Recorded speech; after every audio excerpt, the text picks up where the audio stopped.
सम्राट सुनने आया था, सामने ही बैठा था और अपना पैर का अंगूठा हिला रहा था। बुद्ध ने बीच में ही बोलना बंद कर दिया और उस सम्राट के अंगूठे की तरफ गौर से देखने लगे। सम्राट सकुचाया, घबराया, बेचैन हुआ और भी लोग देखने लगे कि बात क्या है। बुद्ध के देखने को देखकर सम्राट ने जल्दी से अपना अंगूठा जो अब तक हिल रहा था उसे रोक लिया। बुद्ध ने फिर बोलना शुरू कर दिया। थोड़ी देर बाद फिर सम्राट का अंगूठा हिलने लगा। कुछ लोग ऐसे होते हैं ना, कुर्सी पे बैठे रहेंगे, टांगे ही हिलाते रहेंगे, यहां वहां खुजाते रहेंगे, कुछ ना कुछ करते रहेंगे, होश ही नहीं क्या कर रहे। बुद्ध ने फिर बोलना बंद कर दिया। सम्राट को बेचैनी होने लगी। उसका वजीर भी पास बैठा है, उसकी रानी भी पास बैठी है। उनको भी लगा कि ये तो बड़ी भद्द की बात है। सम्राट ने कहा, आप बोलना बंद क्यों कर देते और मेरे अंगूठे की तरफ क्यों देखने लगते? बुद्ध ने कहा, मैं इसलिए देखता हूं अंगूठे की तरफ कि क्यों तेरा अंगूठा हिल रहा, तू मुझे उत्तर दे दे। सम्राट ने कहा कि मुझे होश ही कहां, जब आप रुकते हो मेरे अंगूठे की तरफ देखते तब मुझे ख्याल आता है कि अंगूठा हिल रहा, तब मैं तत्क्षण रोक लेता हूं, फिर भूल जाता हूं, फिर अंगूठा हिलने लगता है। तो बुद्ध ने कहा, यह अंगूठा तेरा है या किसी और का? तेरा अंगूठा हिले और तुझे पता न चले तब तो फिर किसी दिन तो किसी की गर्दन भी काट सकता है, क्योंकि तेरा हाथ है और तुझे पता न चले। और ये मजाक ही नहीं, बहुत सी हत्याएं होती हैं जिनमें हत्यारे को पता ही नहीं चलता कि उसने हत्या कर दी, करने के बाद ही पता चलता है कि अरे यह मैं क्या कर गुजरा, ये क्या हो गया। और ऐसी भी हत्याएं हुई हैं कि हत्यारों ने अदालतों में वक्तव्य दिए कि हमने की ही नहीं। पहले तो यही समझा जाता था कि ये लोग झूठ बोल रहे हैं, लेकिन अब मनोवैज्ञानिक कहते हैं कि जरूरी नहीं कि वो झूठ बोल रहे हो सकता है वो ठीक ही कह रहे हैं, उन्हें पता ही ना हो, इतनी मूर्छा में हत्या की गई हो। क्योंकि जब आदमी क्रोध में उन्मत्त हो जाता है तो करीब करीब मूर्छित हो जाता है।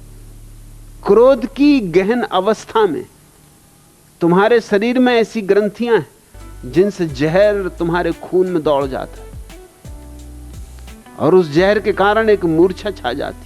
उस मूर्छा की स्थिति में कोई हत्या भी कर सकता है, आत्महत्या भी कर सकता है। और यूं ही तुम जी रहे हो यंत्रवत। पहले शरीर के प्रति सजग होना शुरू करो।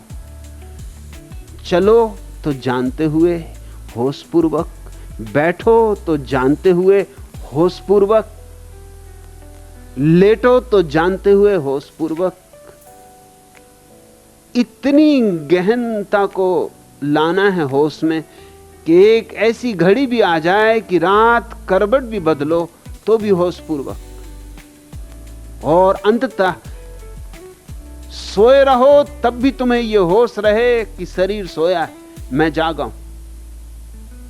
जिस दिन यह घटना घट जाती है उस दिन एक पड़ाव पूरा हुआ, 1/3 यात्रा पूरी हो गई। फिर दूसरा प्रयोग मन पर करना है।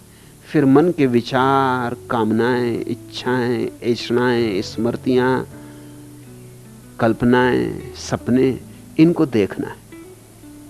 ये मन की ये सारी कामनाओं का जाल तभी संभव है देखना जब पहले शरीर की स्थूल प्रक्रियाओं पर तुम्हारी जागृति जम गई हो, तब सूक्ष्म पर उतरा जा सकता है। एक एक कदम बढ़ना होगा। जो शरीर पर सफल हो गया वो मन पे भी सफल हो जाएगा। उसके हाथ में राज लग गया। और जब तुम्हारे मन पर तुम्हारा होश गहन हो जाएगा तो तुम चकित होगे। जब शरीर पर होश गहन होता है तो शरीर में एक कमनीयता, एक कोमलता, एक सौंदर्य, एक प्रसाद उतर आता है, एक संगीत, एक लयबद्धता, एक छंद छा जाता है। शरीर के उठने बैठने में एक अद्भुत लालित्य आ जाता है। सारी भाव भंगिमा में एक भगवत्ता छा जाती, एक गहन शांति, एक मौन, एक उत्फुल्लता, रोए रोए में एक उत्सव। और जब मन पर बोध गहन हो जाता है तो वासनाएं, विचार अपने आप विदा हो जाते, लड़ना नहीं पड़ता। जो लड़ा वह तो हारा, जो जागा वह जीता। इस सूत्र को खूब याद कर लेना, जो लड़ा वह हारा।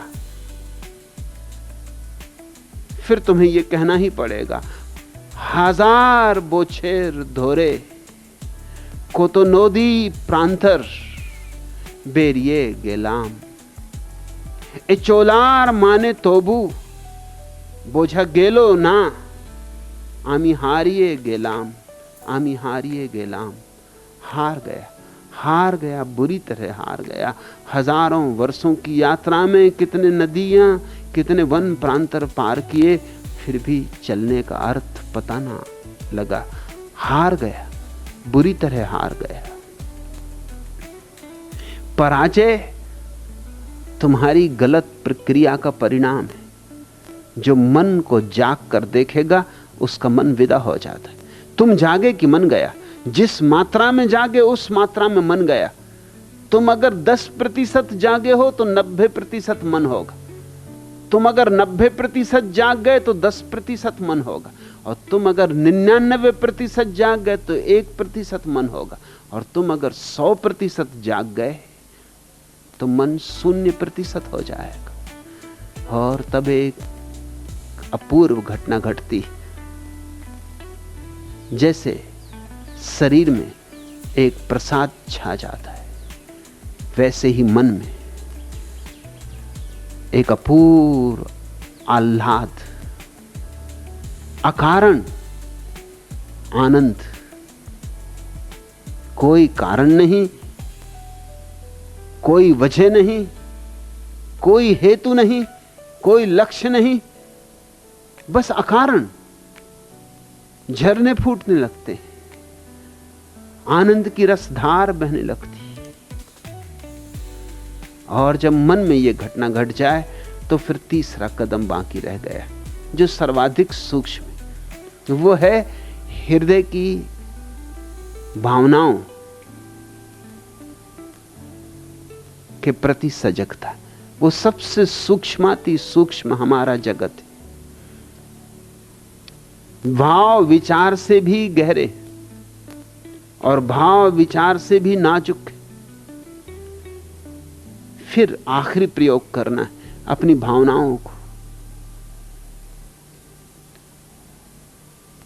देखना है। विचार पर जो जीत गया वो भावनाओं पर भी जीत जाएगा। राज तो वही है, कीमिया तो वही है, कला तो वही है, सिर्फ अब गहराई बढ़ाए जाना है। तैरना आ गया तो अब क्या फर्क पड़ता है, उथले में तैरे कि गहरे में तैरे। भावना का जगत सर्वाधिक गहरा है। जब भावनाओं के प्रति तुम जागोगे, जिस मात्रा में जागोगे उस मात्रा में भावनाएं भी विदा हो जाएंगी। और जब सारी भावनाएं विदा हो जाती तो उस अपूर्व घटना की घड़ी आ गई, जब ऋषियों ने कहा रसो वैसा। रस आखिरी परिभाषा है परमात्मा की। रस बह उठता है। रस अद्भुत शब्द है। दुनिया की किसी भाषा में वैसा कोई शब्द नहीं। परमात्मा रस रूप है।